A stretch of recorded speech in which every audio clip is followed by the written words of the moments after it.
Greetings, Internet, and welcome to what we don't know what this is yet. It's a show. This is episode 1. Welcome to whatever this show is going to be called. This is just a proof of concept episode, a pilot, if you will. I am joined by Poff here. Say hello, Poff. Hello, everyone. Hello. He says hello. You guys should probably say hello back.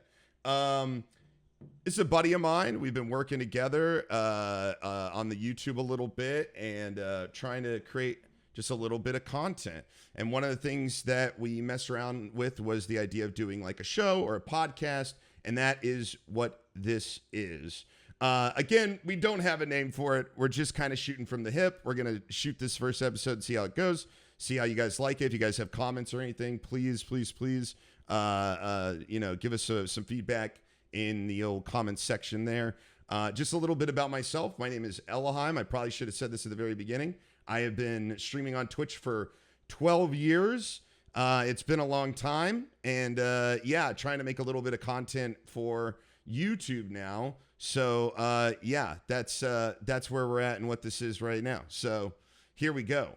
So the idea of the show, the basic idea is that Poff scours the internet for some content that he will then present to me. So he will present to me this content, and then I will react to this content, and that could be anything from popular news stories that are happening, or some Reddit posts, or whatever's going on. I will not know what it is before I view it. I have no idea what I'm walking into today. I do know, however, that we have at least a couple of Reddit stories, right? A couple of Reddit stories.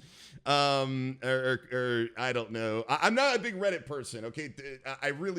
If I'm going to ask some really dumb questions, just probably about Reddit. So forgive me, but I'm going to give my best take on some of this and see where we go from there. So yeah, that's about it. It's pretty basic. It should be hopefully a lot of fun. And I think we'll just go ahead and get it going on our very, very first article here. So let's kick it up. Now, you wanted which one did you want first? So Elo, we're gonna start with the Taifu story because that one's right up your alley. Okay, what is Okay, here we go. What is Taifu? What is that? I don't even know what that is.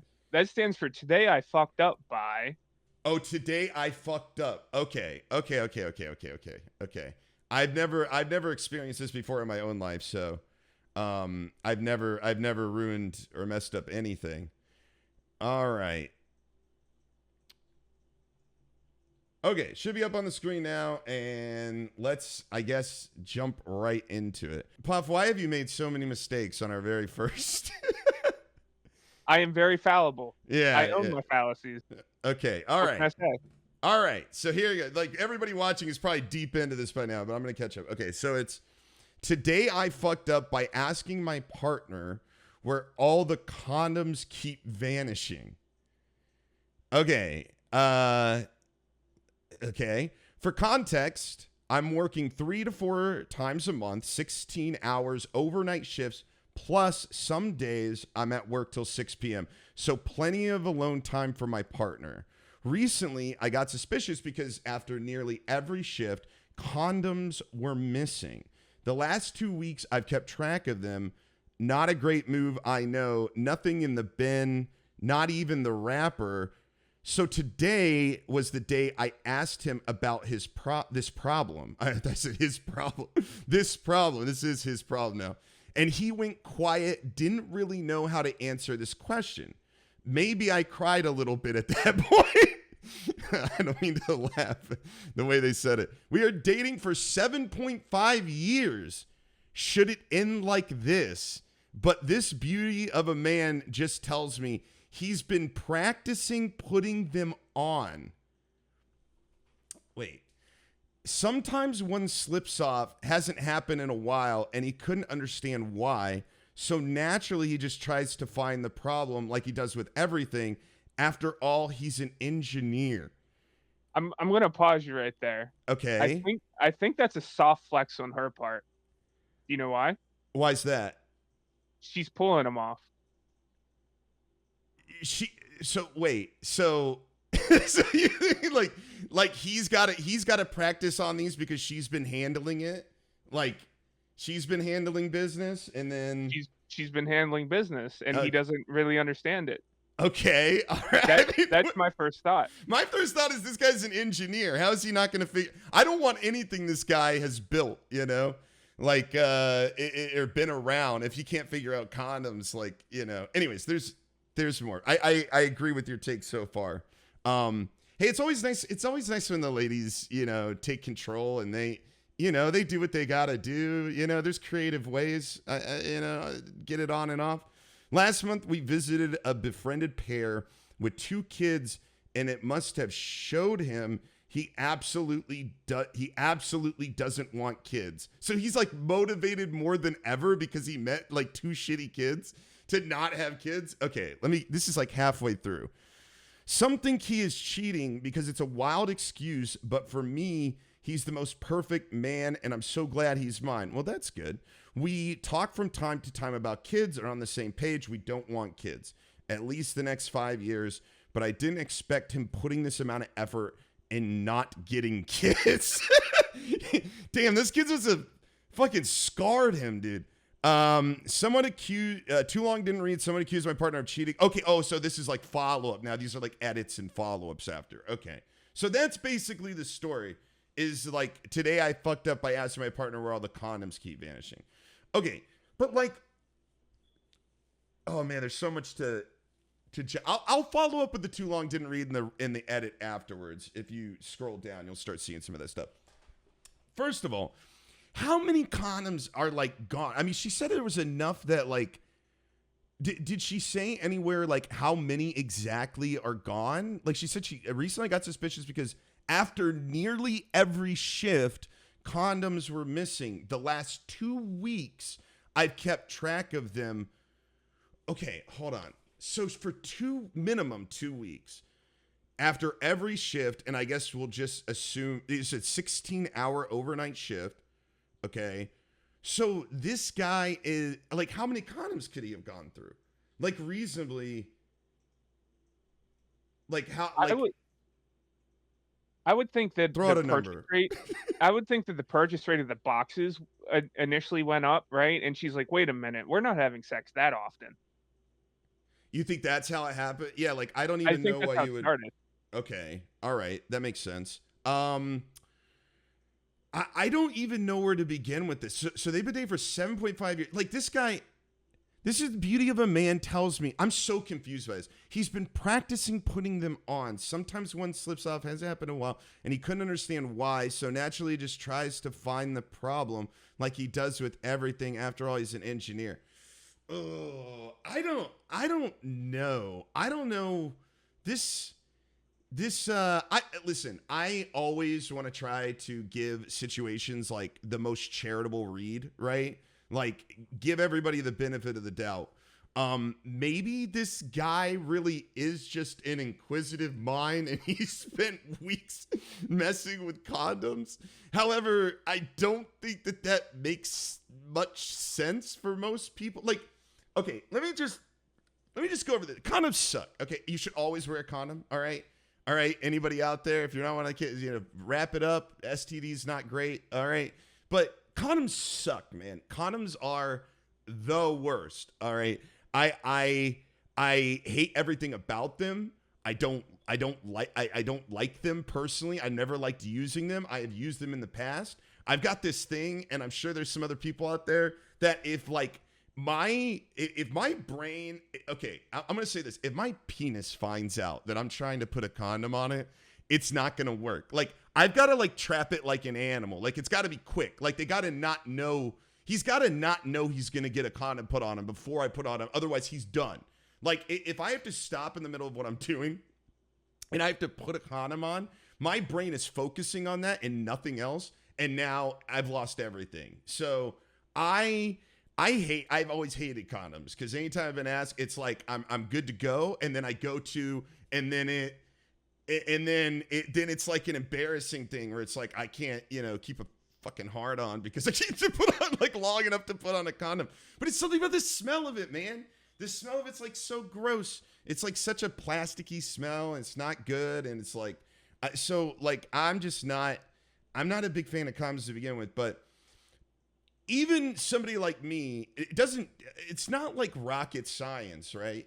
Like you could, like most people, like, okay, I'm trying to keep it in account, like maybe people who grew up in more religious culture situations, like me, where they didn't really show us how to do it. You know, it was always abstinence first. So like you could be ignorant to putting on condoms. That's totally normal, not a problem. But what I'm having a hard time is just like, I mean, how many would you need? How many would you need? Puff, how many would you need to finally go like, oh, that's how I do it? 2 weeks? Go ahead. Probably 2 or 3, not boxes. That's what I'm saying. Like 2 or 3. Like okay, I messed up. The first one didn't quite, okay. The second one, okay. I mean, this guy's an engineer. He's got to be figuring it out, right? Like he's not just, I don't know, man. It sounds like, I'm not saying this guy's cheating. I'm not going to jump to that, but I don't know what this guy's doing with these condoms. Like maybe there's some fantastical, crazy fetish that we don't know about that has to do with condoms. I mean, where this guy would be going through packs of condoms, like it's as easy as just like it's easier cleanup. Right? Like that would be a more valid excuse other than I was practicing. Like as in like a replacement for the old sock. Like, yeah. Like just like issues, it's a really expensive way. Oh my gosh, dude. I can't imagine trying to masturbate with a condom on though, right? Is that a thing? Can you, I mean, I guess if you can have sex with it, I guess you can masturbate. I've never tried. I've never even thought about trying to masturbate with a condom on. Like, yeah, I mean, they're not cheap. The good ones aren't cheap. I like how you're going to the cost of it. It's like, this is not a cheap endeavor. This is so expensive. Me, I'm over here not even thinking about the cost. I'm just thinking about the practicality of it. Like every time you go to do it, you're like, you need a condom nearby to like, I don't know, man. I don't know. This is something isn't adding up here. I think that she is misreading this somehow, and there's something. I'm not saying cheating's happening, but something. I mean, how is it? And like the other thing too is like, how is this guy gonna be like, I met these 2 kids, and now I absolutely don't want kids? Like, I assume, how old did they say how old they were or like age? I mean, they said they were together for like 7 years. We got to assume they're like at the least mid-20s, late 20s, right? How do you know by that point that you don't, how are these 2 kids or whatever going to be so bad that now suddenly you're like, oh, I definitely don't. It sounds like they had these conversations before, right? And they both don't want kids. So that was already established. I don't see why meeting, like, I guess if they were just really bad kids, like he's the kind of kids that don't know, like Dr. Phil, you know, like really bad problem kids. But I don't know why then that would make you, this whole thing is fishy. This whole thing's fishy to me. I don't like it. I don't like that I feel like she's not being told something. I don't know what it is. But none of this is adding up for me. I'm gonna keep reading now in like the edit, and it's like, you know, just to see if there's any additional context. Okay. Edit. All right, it's been an hour, and maybe some of you, me included, have to chill the fuck out. Oh, okay. So now they're coming back defensively in an hour. Seems like there's some things that I need to add. 1. This hasn't been going on for a long time. We have sex roughly 4 times a week. Hey, that's great. Sometimes he gets the condoms. Sometimes it's my turn. I just noticed one day that they were sort of different than before, even though I was the one getting them last time. So I kept my watch, didn't think very much about it. The last weeks, we were really short-staffed at work, and I took some extra shifts. A total of maybe 3 or 4 condoms were missing. Not after every shift. Okay. Then it started 5 weeks ago. It's not like he takes 5 condoms a week. Today was just the day I was 100% sure one was missing. Okay, so she's saying a total of maybe 3 or 4 condoms were missing. Not after every shift. And it started 5 weeks ago. It's not like 5 condoms a week. Okay. That makes way more sense. 2, it started right after visiting our friends. It must have been traumatizing. I want, like, how bad are these kids? What are these kids? I just didn't make the connection right away. Also, there hasn't been a slip off for quite some time.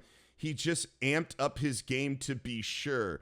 This poor guy is fucking embarrassed. He isn't at all open about sexual stuff. Me neither. Okay, so this is a sexually repressed person. You know, I did kind of say that might be going on. Although we have a great sex life, so it's absolutely believable he's been flushing them down the toilet.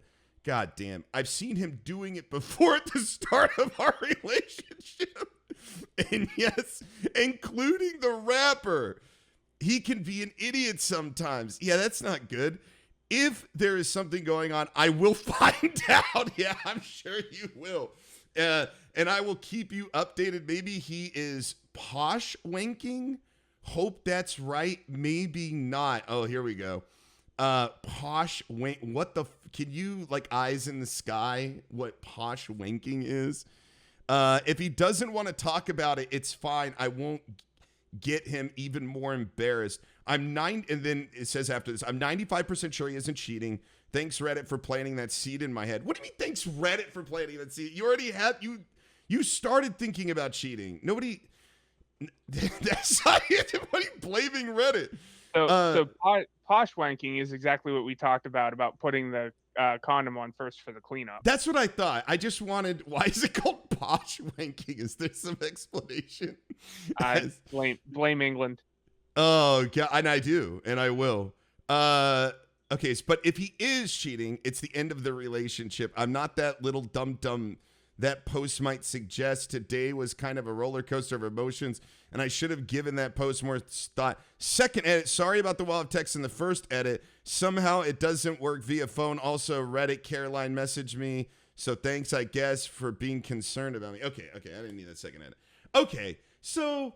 I mean, if this guy, okay, with that extra context, if it was like 3 or 4 condoms total, you said like 2 or 3. I think 3 or 4 would be a totally acceptable amount of condoms to go missing if you're just practicing or just trying shit out, right? If it's not like the way she described originally, where it's like after every shift, the condoms go missing, which is like way funnier and way more intriguing than the follow-up, which makes me feel like, I mean, really this is my big, here's the real take, is this is not even a post about her. It's not a post about condoms, and it's not a post about her boyfriend. You want to know what this post is about? What's that? How shitty those kids were. That's what this post is actually about, is how shitty these kids must have been so bad that this person is like, they're getting the most side heat from all of this, that like it makes me wonder just like how bad these kids like were or are, you know, it's like she's justifying all of the actions taking place by him being, and she used the word traumatizing. She was traumatized by these children to the point where he's like, I gotta fucking make sure that nothing at all happens. I mean, cool, man. I guess if you're worried that much, like, there's other options out there, right? Like, there's I always want to say, it's not the thing that explodes on the side of the road. It's an IUD, not an IED, or is that what it is? Okay. IUD, yeah. Yes. It goes intrauterine device. There you go. Poff coming in with the cleanup here on the definitions. No, I think that maybe, you know, some of these other things might be good options for them that maybe they should look into if they're really this worried. If these kids are traumatized this much, maybe you need to double up. Maybe we shouldn't just rely on, you know, you could get extra layers in there, you know, protection. I don't know. This post is about how shitty these kids are. That's really what it is. I don't know what these kids did to these two, but they must have done some awful stuff, because it has devastated their relationship. Apparently, caused like, I mean, 7.5 years is not a small amount of time to be with somebody. To suddenly get super suspicious about cheating, is like, it would take a lot, right? Like she's not even there, even with the condoms missing. She's like that sure about it, and you would be after like 7 years of being with somebody. I don't know. This is a weird. I don't think she's fucked up. What's the thing though? TIFU. What is that? Today I fucked up.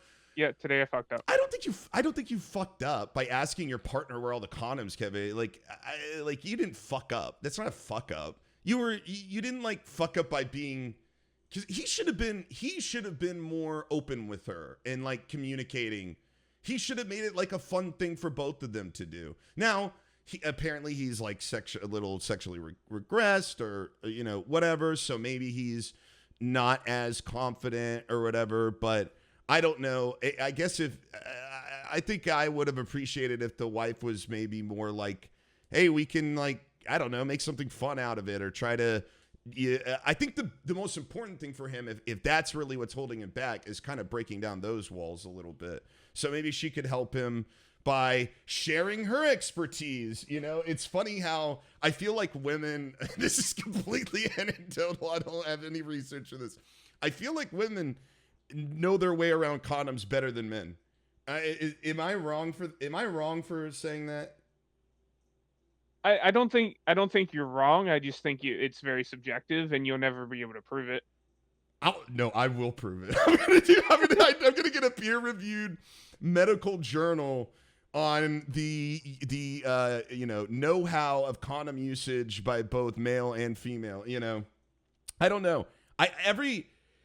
They're not really complicated. They're just they're slippery. They're like, they're little rascals. They can get up to some shenanigans. They're like a slinky. Like they come with a small element of chaos, like inside of them. That's like part of the product, right? It's all slippery and it's like undoes itself and you can't redo itself. And it's like, it's a little zany, it's a little tough. You gotta know what you're doing. So I don't know.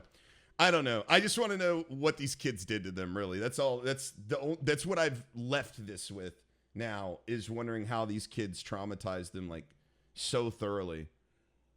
Yeah, absolutely. Shrieking kids are the bane of my existence. It's been a turnoff for me. But just my shrieking? shrieking kids. I can't deal with it. It's bothered me so much. Like I go over to my sister's house, and they have 3 at this point, and I don't know why they keep going back. Right, like the parents that tell you horror stories are the biggest reason I don't want kids. But the shrieking really gets to you. It's just how loud. Yeah, it's just the how demanding they can be at certain points, right? And once again, we're talking about children, right? So it's to be expected, right? But it just has aided me in the choice not to make them. Okay, as a father of a 9-year-old, I can tell you it's very easy. You just kick them a little. You just when they get loud, you just give them a little. Don't do this. Don't kick children. Don't kick your kids. I'm joking. It's a joke. It's a joke. No. Does that count for anyone's children or just mine? Any children, really, just out and about. It's fine. It's not even your own. It could be a family member. Some kid acting up at the park. Just, give him, don't do this. This is for comedy purposes. Do not kick children. That is not a good thing to do, nor do I suggest you ever do that. What were you gonna say? Your final takeaway before I start harping on your right. So my final takeaway, right, is that I think that she did fuck up, but she hasn't even recognized her own fuck up, right? If you go to her username, she kind of like subconsciously reported herself. Her name is Aggressive Peach, right? And if the condoms are slipping off, and I kind of alluded to the fact earlier that my gut feeling was that she was pulling them off, right? With an Aggressive Peach, you would be the one pulling them off, and this guy's just purely so mentally like broken over it. Like he thinks that he's the problem when at the end they need some water-based lubricant. Oh man, is like Aggressive Peach not like a made up thing, like one of the made up usernames like mine? Oh, absolutely, but it knew. Like, But she but RNG'd into a self-report. the algorithm knew how vicious she was being with these condoms. Absolutely. Yeah, and just appropriately named her. Man, these algorithms are crazy these days. They can really start to understand their users on a very personal level.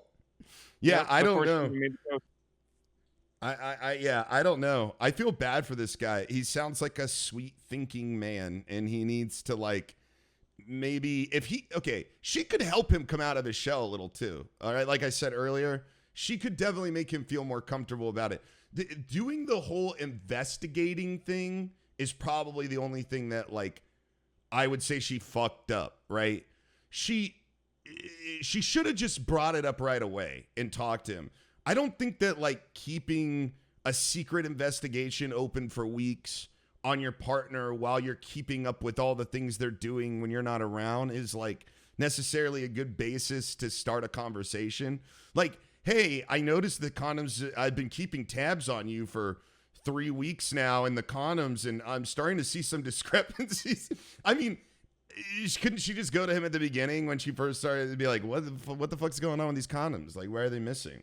You know, like, and just kind of head it off there instead of trying to like build evidence to something. I don't know. Maybe I'm too trusting. I don't know. I feel like there were ways she could have approached this that were could have maybe like made him feel more comfortable about it instead of like reinforcing the fact that if he does anything sexual, you know, like that he's going to be investigated or like thought weirdly of or like scrutinized or something. It probably doesn't help him lean away from his insecurities, right? I don't know. Yeah, she's absolutely very detail-oriented to notice 3 or 4 just being out of order.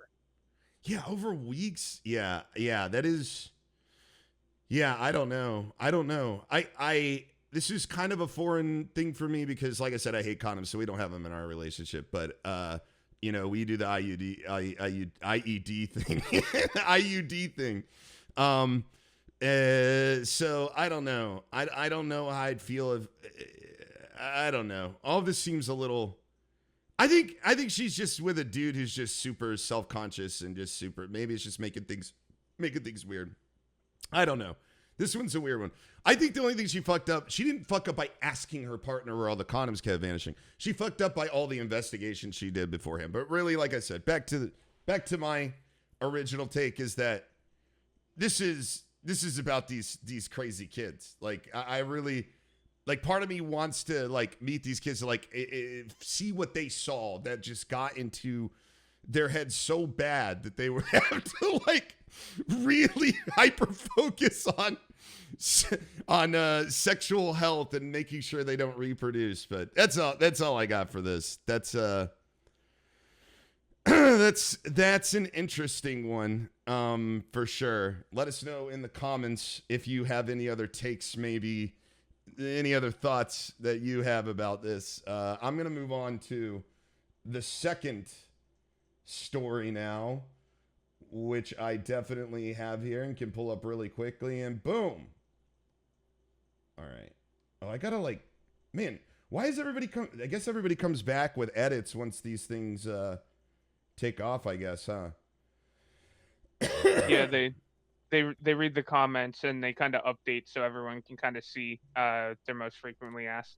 Gotcha. Like I said, I'm not a big Reddit person, so but I do know what this is. So, am I the asshole, right? That's the AITA. Am I the asshole? All right. All right. Story number 2. Am I the asshole for not ordering any food so I wouldn't have to split the bill? Oh, man. Okay. All right. Damn, these are like big ass stories. All right. Let's go. I, 27 male, have been a part of a small friend group around 8 people total, basically since college. Okay, sounds familiar. From some background, 2 people from the group, Susan and Greg, are just absolute leeches. Okay, I understand that. Going out for lunch, expect them to order the most expensive on the menu, then feed you some sob story about their finances, and then dump half the bill on you. They said dumb. Last weekend, Dan, one of the people from the group, told me about a casual dinner. I told him how if Susan or Greg were there, I wouldn't be able to come. He tells me that they would be there, but I should just put my opinions aside and come just once. Okay.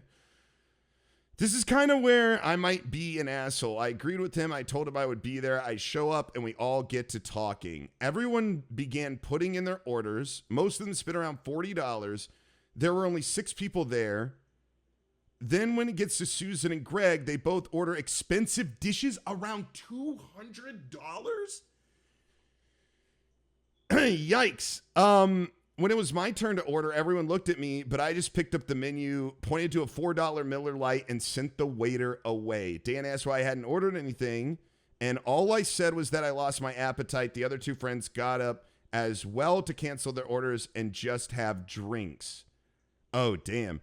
After the main courses came out, I saw Susan and Greg picking at their food. The waiter then brings over the check. Greg then grabs the waiter and asks him to split the check 6 ways. I stand up and correct him, saying that the check will be, I see where this is all going. Check will be split 3 ways. Greg looks at me confused and asks why, since we always split the bill. I remind him that 3 of us had not eaten any food, so we would just be paying for our drinks. So basically, at the end of the night, Dan, who probably ate around $50 worth of food, was stuck with a $146 check at the end. Yes, I remember the exact, it says $146.98 check at the end. Yes, I remember the exact number. I swear I saw his jaw drop when he picked the receipt up. I slid a $10 toward the check, said goodbye, everyone, and walked out. The next morning, I found my phone full of texts from Greg and Susan telling me I was an asshole for not ordering any food and forcing them to pay more than they had accounted for. I honestly laughed because the stakes alone were more than what they had paid out to each, but to each their own right. Okay, sorry. I honestly laughed because the stakes alone were more than they had paid, but to each their own right. I also got a lot of messages from Dan saying that I could have just not come instead of pulling that stunt and getting him stuck with the outrageous bill. Okay. I'm this one. Go ahead. Yeah, there's a lot to unpack there, right? Like the philosophy of it, and then him being coerced into going. Right. That's absolutely insane. But what are your thoughts? Let me on this one. Let me follow up with the edits, just so we get the context right away. Because as it stands right now, I know exactly how I feel. Hey guys, just want to clarify some things. 90%. First edit. At this restaurant, the bar is separate. So drinks on a separate bill, if that makes sense. Okay. And if anyone is concerned about leaving a tip, I live in Australia. Okay, I don't know what that means. Is the tip? You don't tip in Australia. Do the servers pay you in Australia because everything's backwards? No, absolutely not. Is that what it is to be in Australia, Puff? Is that no? When you're done, the waiter tips you? It's actually quite nice. I just got back from a Europe trip a couple months ago, right? And not having the pressure of tipping kind of makes everything a lot more relaxed. Like, not having waiters bother you every 5 minutes to ensure that they're doing a good job so they get their 20% or 25%, whatever your standard is. It's actually really nice. It leads to a lot more relaxed environment, but we digress. Yeah, we could do a whole podcast on tipping culture, and we might get into that a little bit here. I know this is very divisive topics right now that you shot us into. Okay, so let me read the edits. Okay, so he lives in Australia, so there's no tip. Hey, and then edit to, hey guys, just want to clarify some things. 90% of restaurants where I live, they don't do separate checks and might separate the bill for you if you're lucky. That's weird. By the way, this post is in AUD, so the currency in Australia, which is dollary dues, if I'm not mistaken. So if you want the amounts in USD, you have to convert it, okay? Dan could have easily asked Greg and Susan to transfer him the money if he wanted, but he's always been about helping them through their financial hardship, which he's putting in quotes. Even though they're just using him and keeps dragging me into it. I admit what I did was immature, but I'm tired of being forced to play along.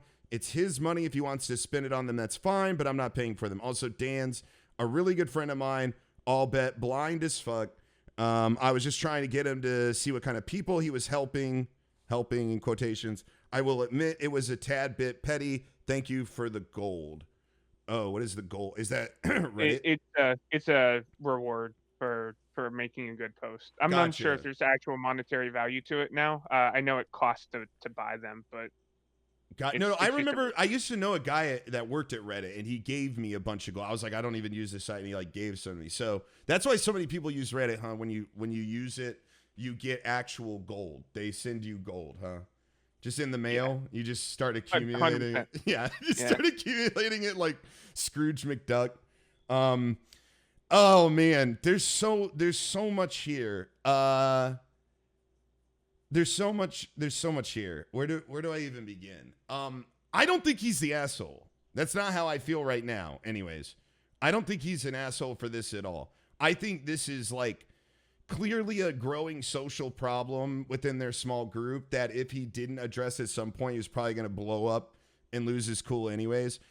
From the information provided, and I mean, we don't know how Susan and Greg, feel about any of this or their side, but from his side, I don't see where it's so weird because the other thing is like cultural, right?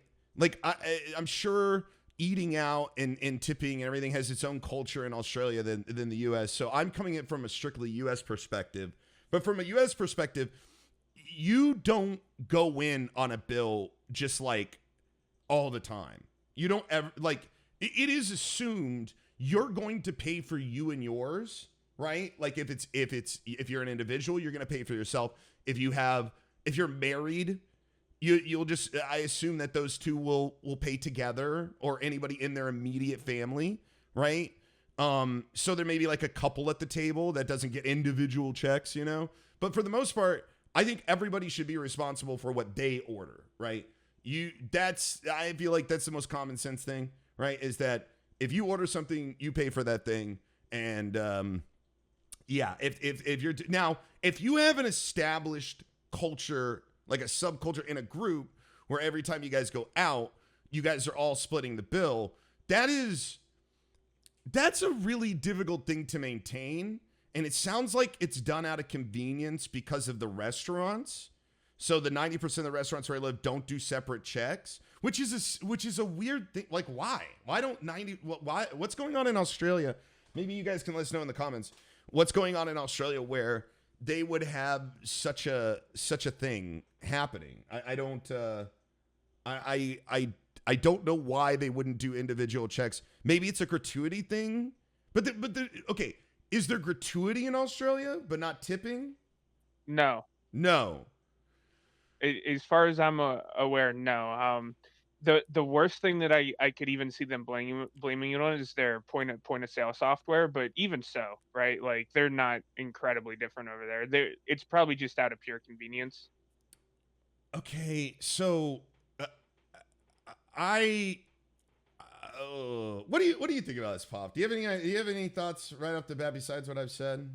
Yeah, so in my experience, when I first started college, I was part of a 5 or 6 person friend group, and we started off by splitting the bill, but I was one of the ones that also had a full-time job. I worked at this place called Target.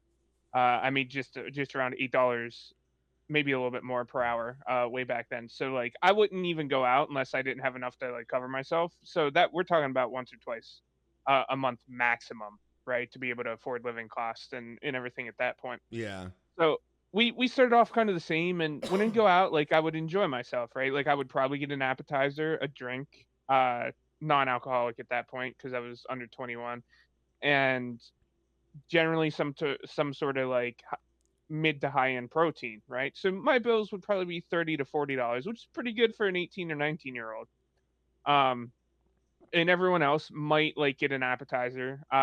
And they always like started off by splitting the bill, but I would always just say, "Hey, if you want more, because mine costs more." And after one or two times, they already just started saying, "Yeah." My thought on this is, if you know that you're equally splitting the check, right, and you have even an inkling of an issue is maybe you can be more communicative Yes. over this, right? And not just like let it get to this point where you do something petty, Right. or go the other direction and be so extremely petty that you match them dollar for dollar on what they spend. That way, you're beating the law of averages, and everyone else then just notices, and they bring when they bring it to you because they feel comfortable enough talking to you about it. You just flatly say, "Hey, I matched exactly what they ordered dollar for dollar, so that's why this bill is so high." Right? Because if 3 are spending $200 a person and the other ones are spending 75, then they're gonna be more open to understanding your point. But R- clearly, based on what they said here, 2 of the other ones canceling their food orders, 50% of the group felt that way, which leads me to believe it should have just been a conversation. Yeah, yeah. This, by the way, I did the currently as of today, 200 Australian dollary dues, okay, are worth $132 US. So that's not a cheap meal. 130 Right. bucks for dinner is expensive. That's like I don't know how you guys live, all right, but if I was spending 130, like maybe if we were having like a heavy night drinking on top of dinner, maybe on like a special occasion, it might end up something crazy like that. But $132 seems so extreme to me. And not only that, if I feel like I totally agree with you on communicating all this to begin with. But even if you haven't had those conversations, I feel like being a friend and having just common courtesy would, if I knew the culture was splitting the check, I would never spend an outrageous amount of money, especially so much more than everybody at the table, like purposely.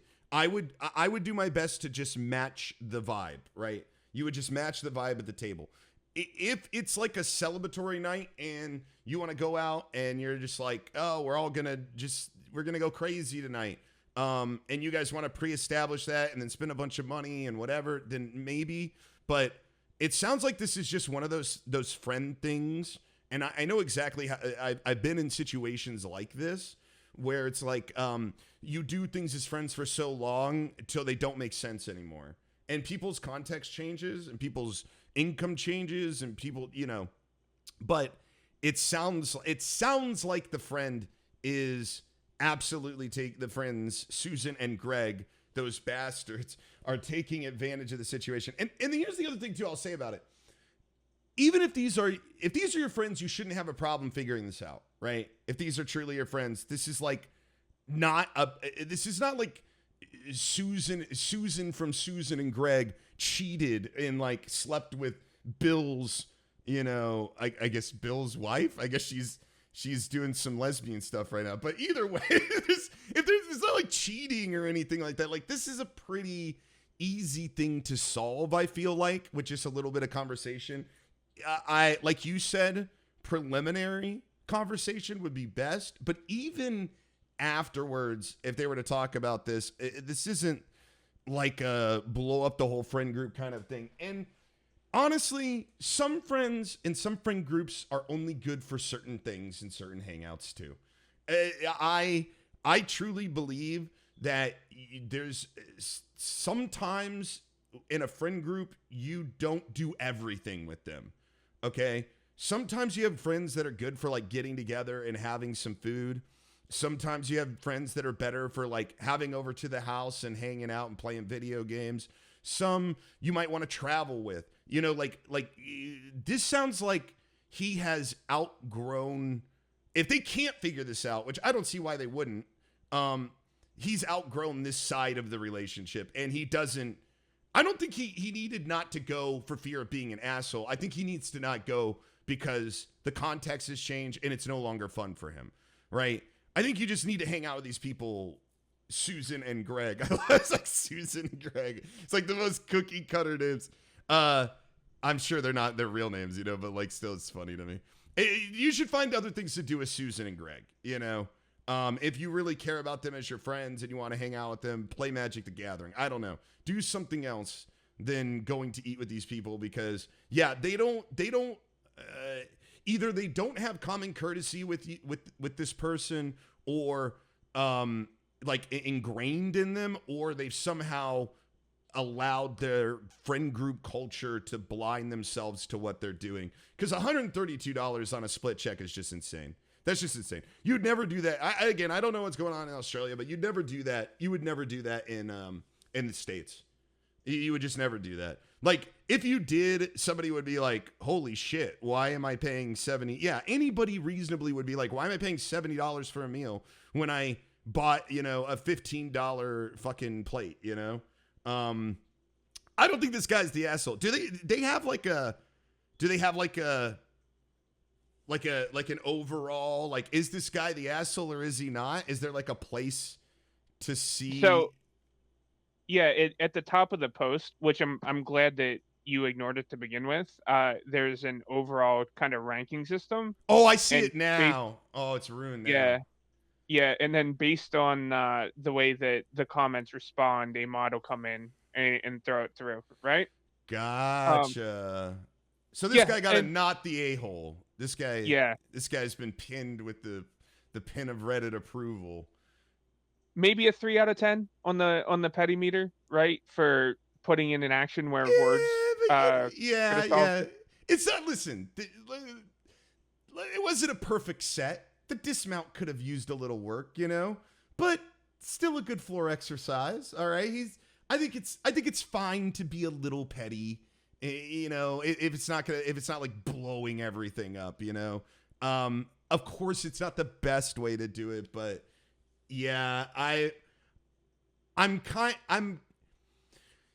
will say this too. Sometimes, especially with your friends, sometimes you can't tell them anything. Sometimes you have to show them something.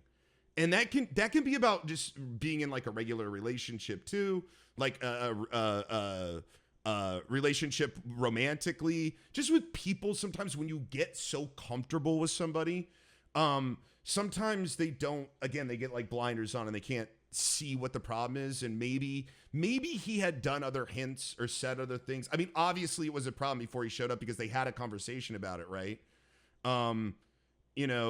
Like he said, I told him how if Susan or Greg were there, I wouldn't be able to come. But he tells me that they would be there, so I just put my opinions aside and just come once. So this is like something that's already, like, Dan's aware of this, right? I think Dan, whoever this Dan guy is, he should have had OP's back a little more. I think he should have been. I think anybody looking at this would be like reasonably like, yeah, I see your point. Like, I get what you're saying. And I think maybe he just thought showing was better than telling in this scenario. So he passively, not even aggressively, just passively, kind of showed, he kind of highlighted it, and I don't know. I would much prefer to talk about it beforehand, but I also it's definitely not the worst way to do it. It's not the best way to do it, but it's not the worst way to do it. I'm okay with a little bit of petty at that point. If he's already made his shit known and Dan is still like, come anyways, and he gets there, and then he puts on full display Susan and Greg, fucking up, then Dan should be like, oh shit, man. You know what? I'm sorry I called you out here. I'm sorry I made you show up when you didn't want to. I see what you're saying. I can understand where you would. I want to hear Dan. I want to hear what Dan has to say about this. Not even Susan and Greg. I want to know why Dan is joining Susan and Greg's side. Pop, do you think it's a Three's Company? You think Dan's in with Susan and Greg on some other level? What if this guy, these are not his friends at all? What if these guys have been conspiring with this guy for years? They don't even like this dude, but they know he'll split a fucking check, And they're like, they've been using this guy, Dan, Susan, and Greg coming together, taking this guy's goodwill and his money. What do you think about that, Pop? What do you think about that? You bring up my worst fears of humanity, right? So, I don't like purely transactional friendships, and it's something that I kind of keep a lookout for in my personal life. Because once again, right, like I don't look at menu prices to begin with. I kind of decide what I want, then I look at the price, and I'm the first one to realize like, oh, okay, everyone's ordering $20, and I've ordered 40. I'll put in another 20, right? Um, it's always kind of interesting when you notice people kind of look at you and go, okay, like how much am I going to make off of this? I don't get that vibe from this post. I think that Dan, in general, he just had some goodwill. And he let himself being taken slightly advantage of become the normal. And when they were splitting it 6 ways, he didn't really give a flying flip about 10 or $20, but when he had to come $100 out of pocket, he was probably immediately thinking, why didn't we just have a grocery party and spend 450 on that if this is what we were going to do? Holy shit, Right? dude! You could have such a better time. You're absolutely right. For like $500 or whatever they spent on this meal, Yeah, you know. do the math. Yeah, 150 times 3 and then add $10 per drinks for the other 3 that didn't get food. That puts you yeah. at 480 bucks. I mean, they were talking. Didn't he say there was 8 in this group? Around 8 people. Around 8 people. Yeah, Okay. dude. You could have a. Yeah, yeah. That's crazy. I think you're absolutely wrong. I think Dan is 100% in on this with Susan and Greg. I think they know exactly what they're doing. I think that this is a conspiracy theory against OP. I think he's uncovered it. No, maybe Dan is. I'm sure Dan is playing peacemaker. You know, it sounds like it, and he's just trying to get everybody to get along. But sometimes your friends. Like kids, you gotta kick them a little bit. You know, you gotta just be like, "Hey, stop doing that." You know, this isn't working out anymore. I don't know. Sounds like OP is fine. I think it's fine. The other thing too that we didn't talk about is like in culture and I'm so glad we didn't go into tipping culture because I have very deep feelings about this. We could have been here forever. So do I. But I will say that another move is if you need to catch up to somebody or like to make like amends. It's kind of nice to pony up for tip too sometimes. Like I know they don't do that in Australia, but in the US, they're like if you didn't pull your weight somehow, you come through and you pay for the tip or you catch up on the tip or something like that. You know, there's like other avenues there in order to kind of like put some soothing balm on the pain of that final bill. But yeah, no, I think this guy's fine. He could have communicated it better. I think it's fine the way he did it. Sounds like his group is pretty close and maybe just some things got, a little taken for granted. And yeah, I think that's all I have to say about that. That's interesting though. These things can get so weird when it comes to stuff like this. I think at the end of the day, you just got to remember you love your friends and it's going to be okay and it's fine. You'll figure it out. Just listen and love each other and you'll make it through. This doesn't seem like a huge issue. So I don't know. I'm going to move on to go ahead. As long as they are genuine friends, they'll get over that being angry, and then maybe he'll just send a gift that says you learned today, and that's about the way that it'll end. I don't see anything of long term demeaning value coming from that. They just need to step their game back, especially if they are on financially hard times. OP, if you're ever watching this, you need to get rid of Dan and Susan and Greg. I suspect they're working against you in a conspiracy way. Okay, drop them immediately. Grab the other 5 people. Listen, as you get older, this happens naturally. All right, you just kind of cut the fat. All right, I think Dan, Susan, and Greg are fat. Is what I'm saying. And you need to cut it, all right? If they can't understand your plight here, all right, maybe it's a little time out for that part of the friendship, Maybe have a house party and just invite the other 5 and really send a message to this Dan, Susan, and Greg if that's their real names. Anyways, all right, last story. Okay. Am I the asshole for telling my mom that being surrounded by her husband's huge ass family for 2 weeks sounds like hell? All right, let me pull this up over here. Why did you pick the first 2, by the way? You just So thought they'd be interesting? the first two, they provide some conversation, right? Like we could have easily went into tipping culture, right? Like anytime you're talking about restaurants and friend dynamics, there's a lot to unpack there, right? We could go back to that and spend another hour or two just going on kind of like how it works. And like, you brought up a really unique point that I felt like countering when you said it about like working inside the ordering zone, right? Well, if I'm willing to make up the difference, why can't I get what I get? And then it's like there's this whole emotion behind it, right? It's like, hey, we're having tacos and you want to have steak, like that whole type deal. Yeah. Tipping culture just in general is kind of a huge thing. And then with the other story, right? It's, do we want to think the worst of this guy because he might just be flat out cheating?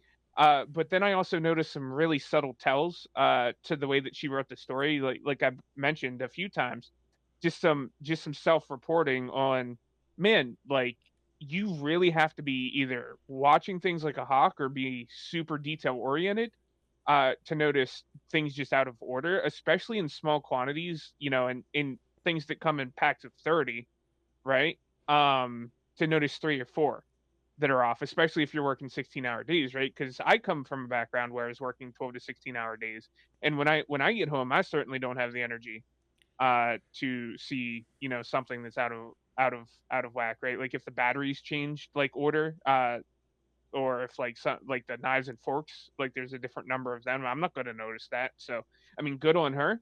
And then I also kind of read through the comments and I was like, okay, it's kind of like 50-50 split, like this guy's cheating, or he's really just that innocent and it's too much of a wacky story to be true or to not be true.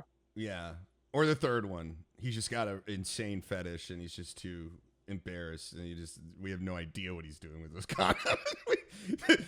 The truth of the situation is too big for Reddit, actually. Like it's something much deeper and darker happening here.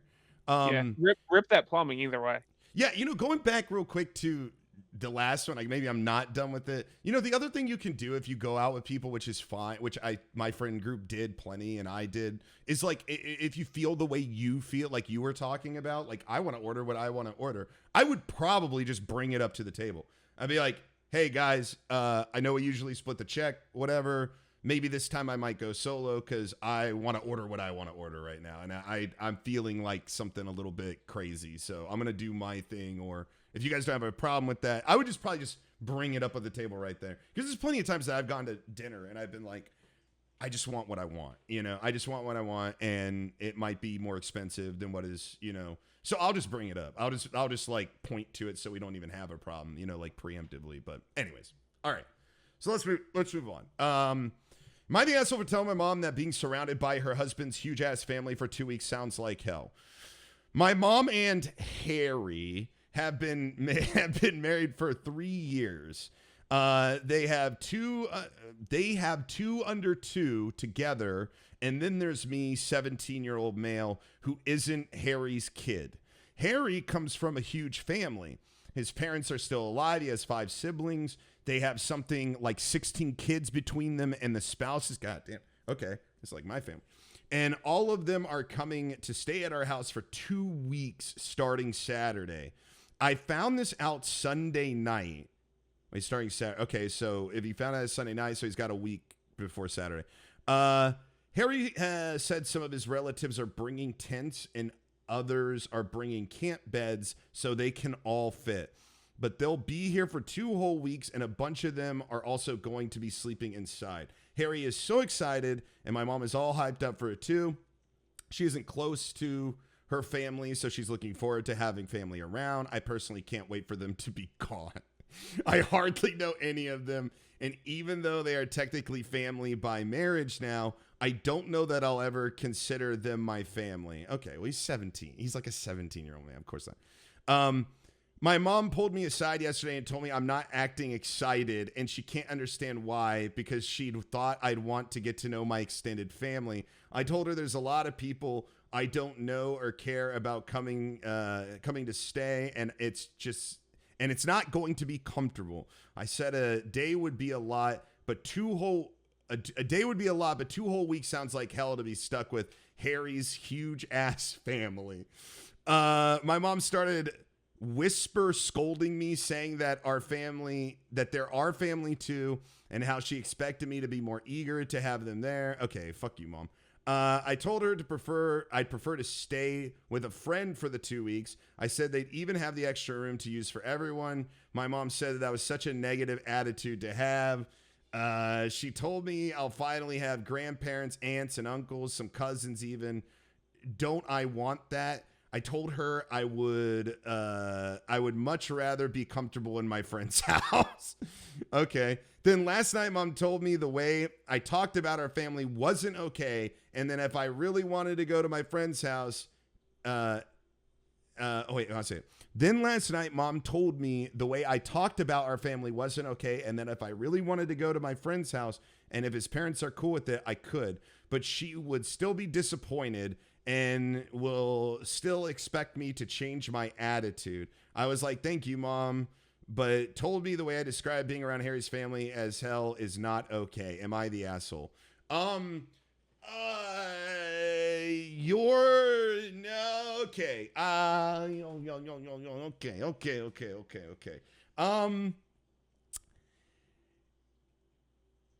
You're 17. You're 17 and you're a male. You're like a teenager, okay? First of all, you're going. Oh man. Listen. I have a stepfather, okay? I one time dated a girl with a kid, okay?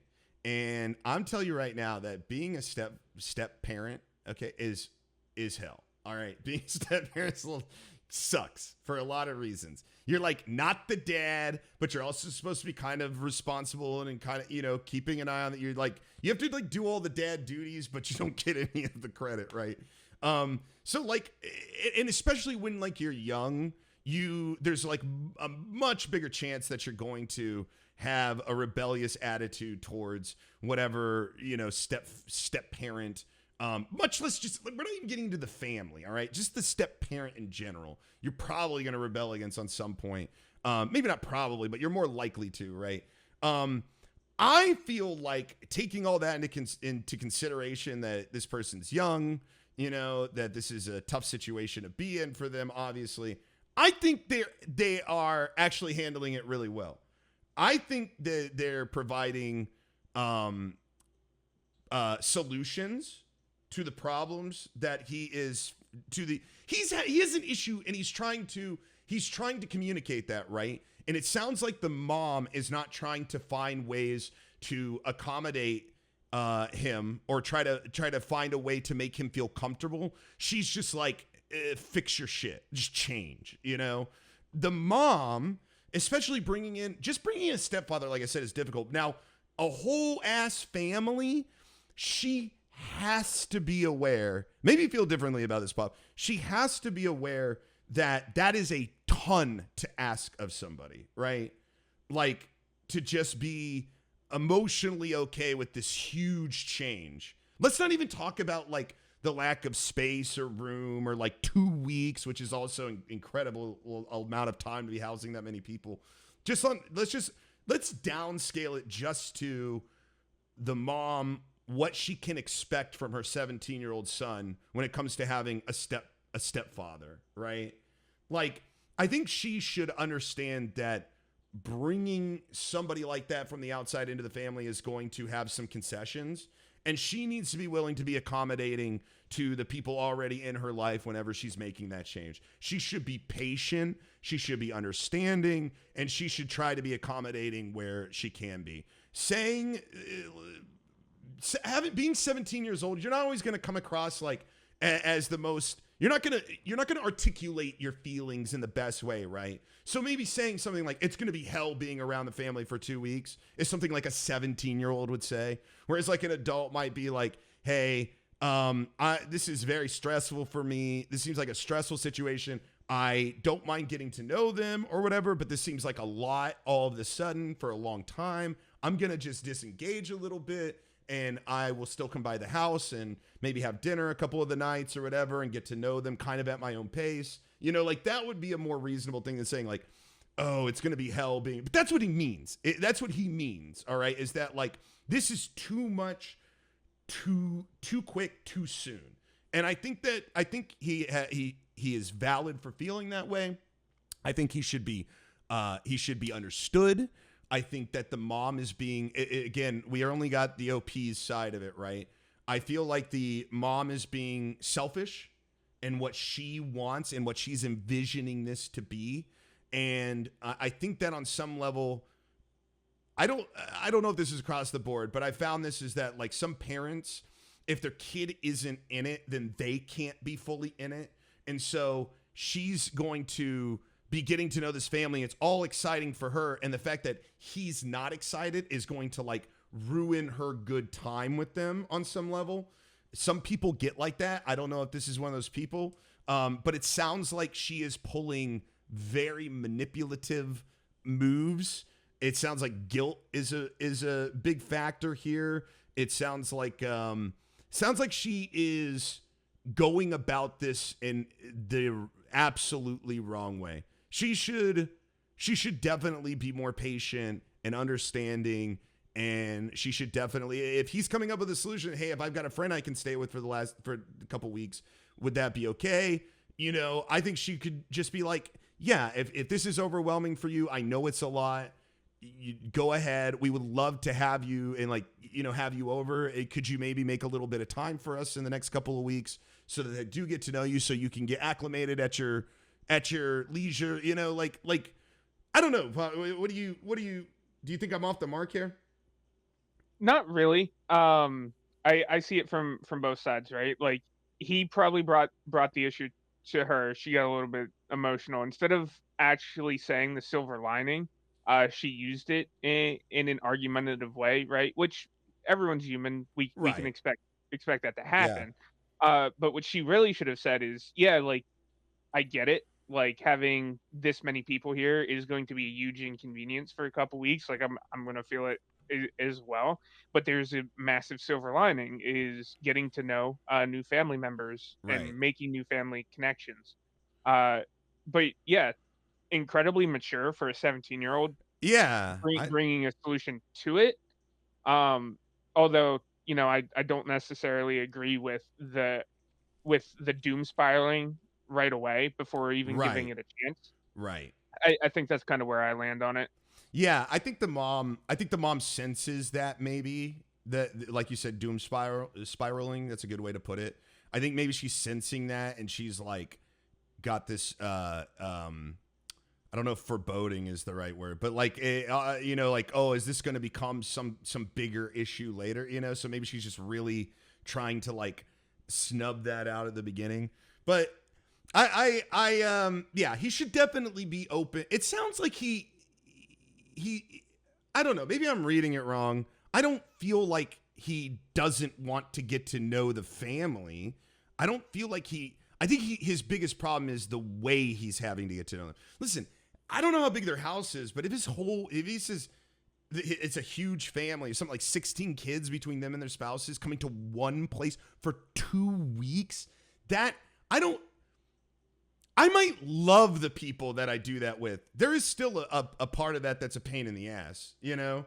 Like, even if you care and love these people, there's still bathroom time, shower time, eating time, sleeping time. You know, there's a whole culture within everybody's household that if you disrupt that for whatever reason can cause people to become grumpy or whatever, you know?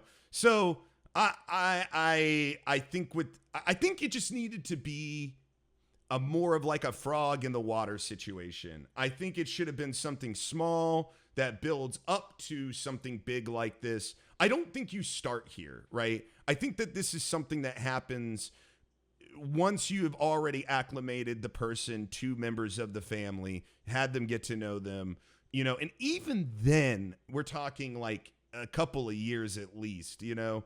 I think she should have started a lot smaller. I'm sure that they're super excited about having the family over, and she sounds really excited, which is really good for her. That's like an exciting time. I'm glad that they're excited.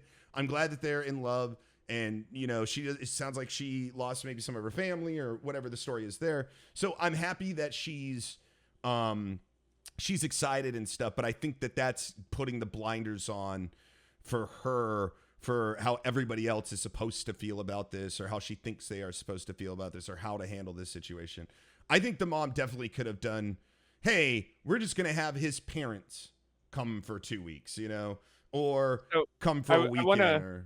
I want to interrupt you, right? So Sure. the very first line of this story is that they've already been married for 3 years, right? So they're going on getting close to 1,000 days of marriage here, and then he continues on at the end of his second paragraph that I don't know if I'll ever consider them family. So I think Right, but yeah, and I totally get that. That's like 17-year-old talk, right? That's just like, I feel like that's gonna filter out. That's just like being 17 and having to deal with step parents. I find that pretty natural. I agree with, I see what you're saying, and I totally get that, but I feel like that's a pretty normal sentiment, you know. And being married for 3 years is, like, to me, like the minimal amount of time that you would need just to be okay with like a step parent sometimes, you know. Like, that is a slow process. Sometimes if like the kid's very young, it could be something that like the kid latches on too quickly.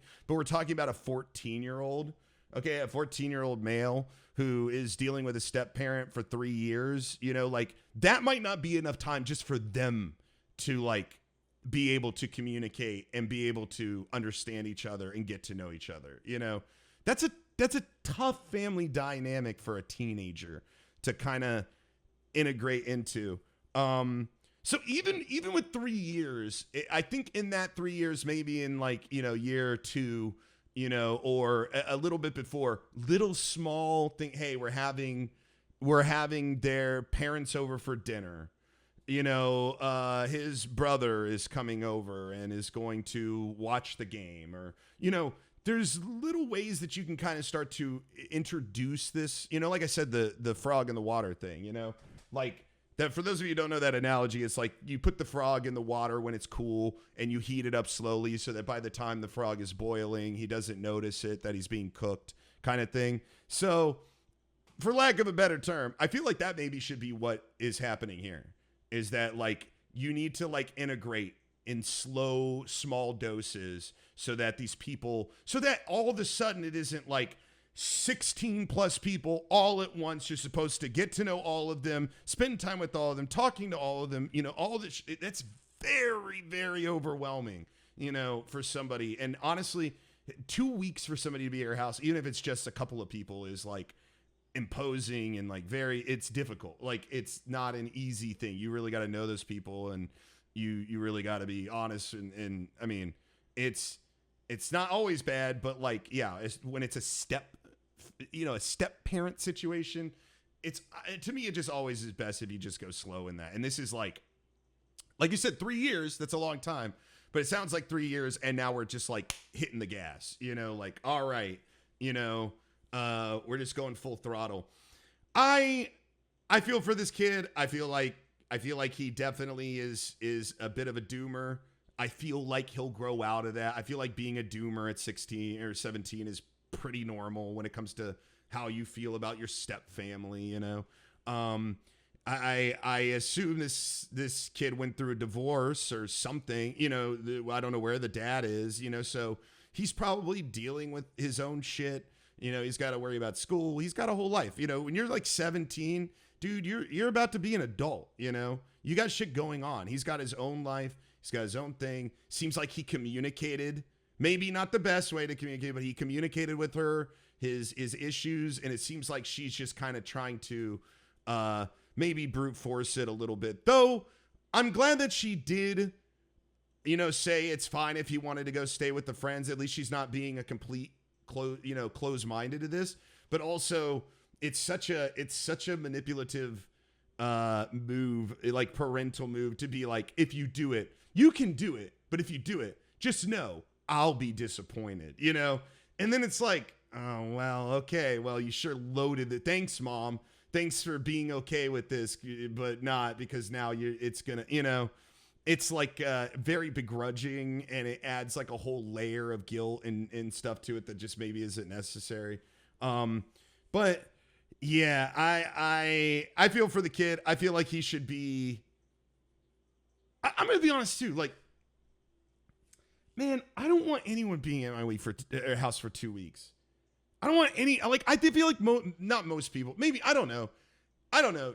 I want to say chat because I'm a live streamer, but whoever's watching this, if you're this far, thanks, by the way. We really appreciate it. What do you, how often, like, what is the normal amount of time for somebody to come visit with you? I guess it matters on location. Like, if they're like across the ocean or something is different than if they're like a state away or a county away, obviously they want to make the most of the time if it's going to be an expensive trip. Like if people are getting on planes and stuff, but like 2 weeks is a long time. I feel like for somebody to come and visit, maybe like 5 days is probably where I would like start to hit my limit, like I think a normal natural, like 5 days or a week tops, like 1 week come at the, either you show up on Monday and you're here till Monday, or you show up on Monday, you're leaving Friday, something like that. I feel like that's way more normal. Having so many people for so long. I mean, I'm saying so long. It's just 2 weeks, but that's a lot. That's a lot with a packed family. I wouldn't. We've got like Cora, my wife, has grandparents that come and visit with us, and they're lovely. They're great.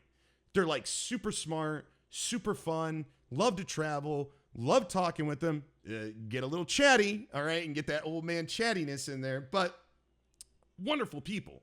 And they have their own RV. They travel on their own. They love to travel. So they visit us once a year, once every couple of years. They pull up in their RV. They stay in their RV, and they come. And I'm telling you, after 5 days, me and my wife are exhausted. Because you're like, you have to keep in mind, like, hosting and entertaining, and are these people, there's a lot that goes into like housing people. Even in that situation, by like 5 days, I'm feeling it, But I'm a bit of a homebody and kind of a like, hermit on some level too. So maybe I'm weird. I don't know. You can let me know in the comments.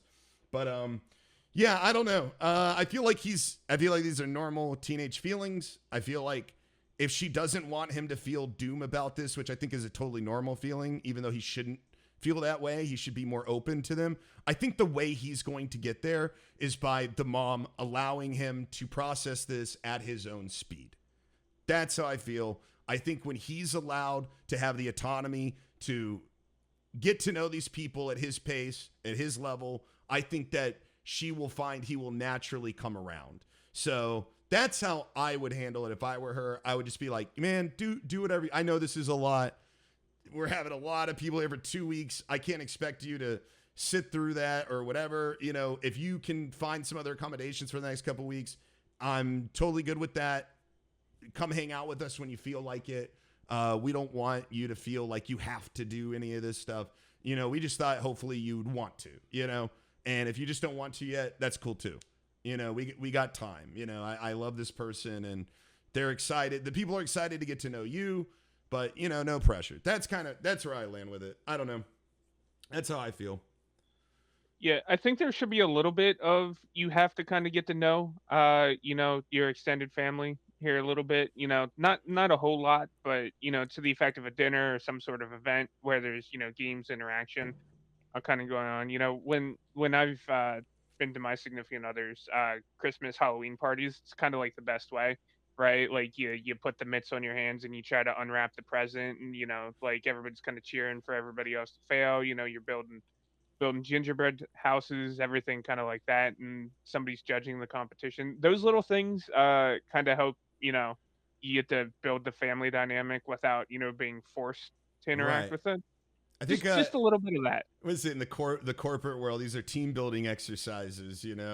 That's what that is. Yeah, It's rapport building, right? It's rapport yeah. building. You one of my sister, my older sister got married, and one of the first things that we did, one of the nights that I was getting to know all of his family, because they all came, at once, was we played like Are You a Werewolf or like Mafia.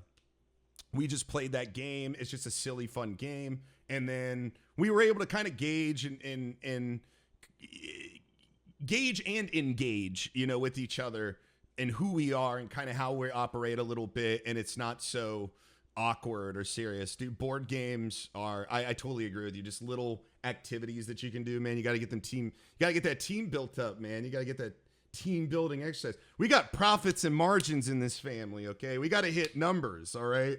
It's not cut and dry around here, all right? You can't just go away for 2 weeks, okay? You got to be around here. You got to be working like the rest of us to try to get this family in order, okay? But yeah, good luck to him, hopefully this doesn't sour him, That's the only thing too. I don't want this to sour him to all of this. I hope that he is able to figure it out, and I hope that he is able to get to know his Harry's family a little bit more, and that hopefully they have many good years together, and maybe a family. I think that family a lot of times is who you choose. It's not necessarily blood. So hopefully he can get past this. Hopefully the mom can let go a little bit and let him do his thing, and then hopefully they can all come together. I hope. This was posted like 8 hours ago. Oh wow, this is like a newer one. So they don't even have like whether he's an asshole or not yet, huh? Correct. But can you imagine 20, let's speculate on the average size of the house in the United States, right? If this is in the United States, might be somewhere around 2,000 square feet. 28 people. Dude. There's so many of them that they spill out into the yard. Yeah, that's the other thing too. Yeah. Imagine if this kid was an asshole and he called zoning and permitting on his own. Dude, that's code enforcement on your parents. Damn. Yeah. If they're spilling out into the yard and having to camp and stuff, you might be housing too many people, That's gonna be so stressful. Thinking about all that. I try to look at this as charitable as possible, but Jesus, that's a lot. So anywho. All right. Well, I think it's about a wrap for episode 1. Obviously, there's things we got to work on, some formatting and some graphics and getting Poff a little set up here in the corner with it's not just like a Discord capture, all that good stuff. But hopefully you guys had fun watching. Hopefully you made it this far. If you did, comment down in the comments section. Like I keep saying, we would love some feedback. Would love to make this show better. Would love to continue on and let this evolve into whatever it is. Maybe even come up with a name for the show. Who knows? We have wild dreams around here, I guess. But thank you so much. You can catch me over on twitch.tv/Ellohime. And Poff, thank you so much for joining me. Poff's going to be here every episode providing me with these stories so I can react to them. So thank you so much, Poff. Anything you want to say? Nope. Thanks everybody for listening, paying attention, and supporting the dream. Give them a your best life advice. Go.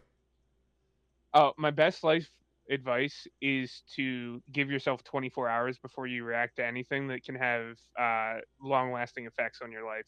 Making job decisions even after you decided to tender a resignation or to apply for other jobs, albeit a well-informed decision or not, give yourself time on it. When you're deciding to propose to somebody or to ask somebody out on a date, just give yourself some time. Don't react in the moment. And ask your closest friend group and your thinnest friend group for advice on the situations. That's a new segment. We're going to do it at the end of every episode. Last thoughts with Poff. Last life advice with Poff at the very end. I'm down for it. We can do whatever we want. It's whatever we want it to be. It's ours. It's ours. All right, guys and gals. I'll see you later. Have a good one. Thanks for watching.